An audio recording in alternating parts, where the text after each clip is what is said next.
चलाने शुरू कर देंगे। 10-11 बजे तक मुश्किल से काम होगा, 11 बजे बाद तो लू चलने लग जाएगी, फिर दोपहर में काम कर नहीं पाएंगे, 3-4 बजे तक रेस्ट करते, 3 बजे की चाय पीने के बाद वापस लगते, शाम को 6-7 बजे तक, जब तक दिन ढलना आ जाए तब तक वापस काम करते। अब यदि कोई बंदा सुबह सुबह 4 बजे उठ के काम करने के लिए चला जाए तो खाना तो नहीं खा के जाएगा। पहली बात तो बनाए कौन और बना दे तो भाई किसको सुबह सुबह। तो अक्सर गांव के अंदर होता था कि महिलाएं पीछे से खाना लेके जाया करती, गांव में कहते बातों की बातें लेके आती। तो तेजाजी महाराज की शादी हो रखी थी, पर पहले शादी छोटी उम्र में कर दी जाती, पर फिर भी लड़कियों को तब तक नहीं भेजते थे जब तक वो बड़ी नहीं हो जाती। मुकलावा बाद में करते। मुकलावा समझते हो? गोना गोना मुकलावा, लड़की पहली बार जब ससुराल आती मुकलावा या गोना। तो तेजाजी महाराज की पेमल देश से शादी हो रखी थी, लेकिन उनका गोना या मुकलावा हुआ नहीं था। तो तेजाजी महाराज के जो भाभी जी थे वो डेली खाना लेके जाते। एक दिन भाभी जी को खाना ले जाने में होगी लेट, मतलब 11 बजे खाने का टाइम होता है, भाभी जी पहुंचे को 2 बजे। अब पश्चिमी राजस्थान, उसमें हल जैसा दुष्कर कार्य करो, चिलचिलाती हुई धूप पड़े, आदमी की आंतड़ियां जवाब दे जाए खाना नहीं मिले तो तेजाजी महाराज ने भाभी जी कह दे, भाभी जी बाकी तो छोड़ो, कम से कम रोटियां तो टाइम पे ले आए, मैं यहाँ पे हल जोत रहा हूँ आपको दिख नहीं रहा।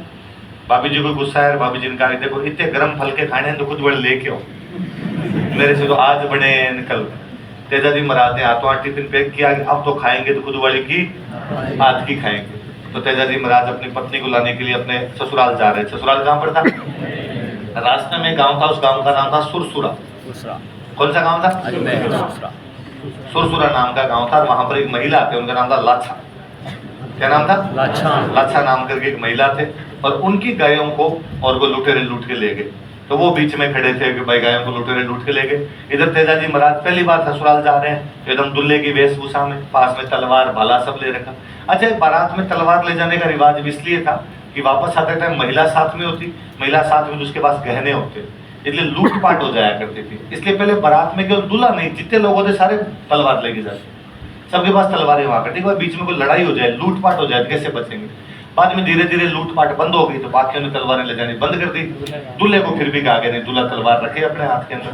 पर आजकल तो अब दूल्हे को तो पता ही नहीं होता तलवार कैसे रखनी है, कभी तो इधर वाले हाथ में ले लेता है, कभी इधर वाले ले लेता है, कई दूल्हे यहाँ पे रख लेते हैं। तलवार रात के साथ में रखी जानी चाहिए, ताकि आवश्यकता पड़े तो हाथों हाथ म्यान निकले उसमें। अब दूल्हा ही साथ में लेके घूमता रहता है, इस साथ में तेरे को जरूरत भी पड़ती, निकाले कैसे, है ना? हाँ, उल्टा हाथ वाला तो ठीक है, समझ में, पर कोई यहाँ रख लेता है, चल चलता है। नहीं, ऐसे नहीं होना चाहिए, तलवार इसी हाथ में रहे ताकि वो रहे पूरा, कि भाई यदि आपको निकालनी पड़े निकल। पर अब निकालने की जरूरत ही नहीं पड़ती। अब ठीक है, किधर रखो, इधर रखो, इधर रखो, कहीं लेके चलो। कई बार कोई साथ छोड़ देता है, तू पकड़ ले रहे आप पकड़े। तो तेजाजी महाराज के पास तलवार भाले सब थे। तो जो लाछा थे वो तेजाजी महाराज को रोकते हैं और कहते हैं भाई आप मेरे धर्म के भाई हो, मेरी गायों को लुटेरे लूट के ले गए। गायों की रक्षा करना पहले धर्म माना जाता था। तेजाजी महाराज लुटेरों का पीछा करते हैं, लुटेरों से गायें छुड़वा के लेके आते। पर कहते हैं जब तेजाजी गायों को छुड़वाने के लिए जा रहे थे तो रास्ते में एक जगह एक सांप जल रहा था। सांप के बारे में ऐसा कहा जाता है कि सांप को मारने के बाद में जला देना चाहिए, क्योंकि यदि सांप जिंदा रह जाता है, जलाते नहीं हो, मरने के बाद में यदि आप जलाते नहीं तो वापस जिंदा हो जाता है।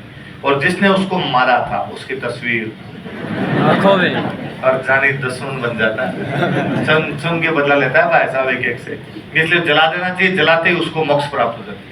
क्या प्राप्त हो जाती है? मोक्ष प्राप्त हो जाती है। तो सांप जल रहा था, तेजाजी महाराज को लगा बेचारा जानवर गलती से आग में गिर गया, तो उन्होंने अपने भाले से उसको बाहर निकाला। बाहर निकालते सांप ने कहा तेजाजी महाराज मोक्ष मिलने वाली थी, बस पहुंचने वाला था, आपने वापस खींच लिया। अब तो मुझे वापस जिंदा होना पड़ेगा, वापस धरती पे रहना पड़ेगा, अब आपको दंड मिलेगा, आपने देखो मेरे को बाहर निकाला है। तेजाजी महाराज ने कहा एक बार तो मैं लाछा की गायों को बचा के आ रहा हूँ, मैं तेरे पास पक्का आऊंगा, जो तू दंड देगा दंड भुगतने के लिए मैं तैयार। तेजाजी महाराज लाछा की गायों को बचाते हैं, वापस जाते हैं उसके पास, कहते हैं अब जो दंड देगा मैं भुगत लूँ। उन्हें सांप तो क्या दंड दे सकता है, डंक मारेगा, पर मैं डंक मारूंगा, युद्ध में तेरे इतने घायल हो गया कि चारों तरफ तो खून ही खून टपक रहा है। तो तेजाजी महाराज ने कहा भाई युद्ध में जीभ पे तो तलवार लगती नहीं, तो मेरी जीभ पे डंक मार ले। इसलिए आज दिन तक आप तेजाजी महाराज की कोई भी तस्वीर देखोगे उनमें तेजाजी महाराज ने सांप कहाँ डंक मार रहा है, तो सांप के काटने से सुरसुरा गांव में उनकी मृत्यु हुई। पर तेजाजी महाराज ने कहा आज मेरी सांप के काटने से मृत्यु हो रही है, लेकिन आइंदा से मैं किसी को सांप के काटने से मरने। इसलिए तेजाजी महाराज को हम किस रूप में मानते हैं? सर्वरक्षक।